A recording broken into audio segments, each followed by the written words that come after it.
Football ইংল্যান্ডে গিয়ে লিগে খেলেছি 1990। ভালো ইনকাম। ওই টিচার শ্রেষ্ঠ টিচার, আমি অক্সফোর্ডের 3 বার শ্রেষ্ঠ টিচার হয়েছি। আজকে বলে ফেললাম, এটা কেউ জানে না, আমার পরিবারে না। ব্রিটিশ একজন মডেলকে আমি কালেমা পড়ালাম, ব্রিটিশ মডেল ছিলেন তিনি। তখন আমি ব্রাইটন ইসলামিক সেন্টারের খতিব, 90 সাল। ঠিক বলেছেন, আপনার বুদ্ধি ভালো। আব্দুর রহমান আসসাদাই, এই বেটা আমার ছোট্ট ভগ্নিপতির বাসায় আসে, অত্যন্ত ক্লোজ আমাদের পরিবারের। তিনাকে জিজ্ঞেস করা হলো লাইলাতুল কদরে আপনি কত পান?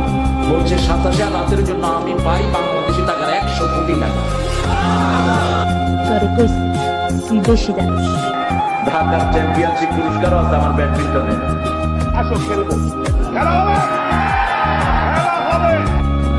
গত 2 সপ্তাহ আগে সৌদি রিয়াদের একটা ইমাম একটা বই নিয়ে আমাকে এসে বলছেন, আমি ওই যে আল্লাহ আমাকে চাঁদে দেখেছি সৌদি আরব থেকে। আমরা ওদেরকে আনবো ইনশাআল্লাহ। আমরা হেলিকপ্টার ঠিক করছি, এটা ঠিক করছি, সেটা ঠিক করছি। আমি হেলিকপ্টারে উঠতে চাই না, কারণ হেলিকপ্টারটা বেশি দ্রুত, আমি রকেটে আমি চলেছি অনেকবার।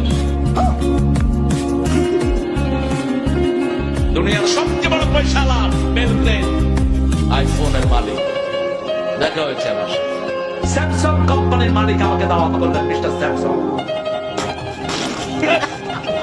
তিনি ইংরেজি বুঝেন না, অন্য ভাষা বুঝেন না, শুধু কোরিয়ান। আর আমিও কোরিয়ান কিচ্ছু বুঝি না।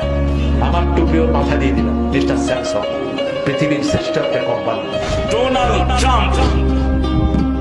এই ডোনাল্ড ট্রাম্প আমার সাথে অনেকবার সাক্ষাতের অবস্থা হয়েছে, আমি যাইনি।